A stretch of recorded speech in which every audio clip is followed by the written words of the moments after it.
পটল দিয়ে বানানো বিভিন্ন রেসিপির মধ্যে এই পটল পোস্তটা কিন্তু আমার ঘরের সবার ভীষণ ফেভারিট। কালকে এটা বানিয়েছিলাম আর আজকে রেসিপিটা তোমাদের সাথে শেয়ার করছি। আমি কিন্তু এটাকে পটল পোস্ত বলে চালালো, পুরোটা কিন্তু পোস্ত দিইনি, পোস্তর সাথে কিছুটা সাদা শস্যও মিশিয়েছি। তোমরা কিন্তু পুরোটাই পোস্ত দেবে।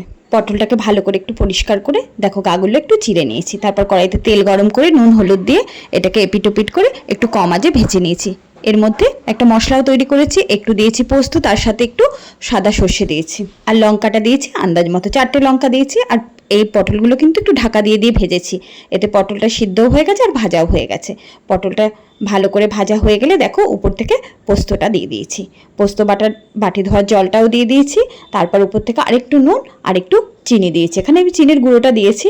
তারপর দেখো আঁচ বাড়িয়ে ভালো করে ফুটিয়ে একটু ঝোলটা টেনে টেনে এলে গ্যাসটা বন্ধ করে ঢাকা দিয়ে দিয়েছি।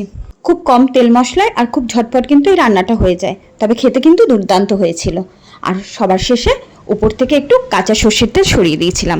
তোমরা অনেকেই হয়তো এই রান্নাটা আমার থেকে আরও বেশি ভালো করো, কিন্তু আমার এই রেসিপিটা কীরকম লাগলো জানিও, আর ভালো লাগলে চ্যানেলটা সাবস্ক্রাইব করে নিও।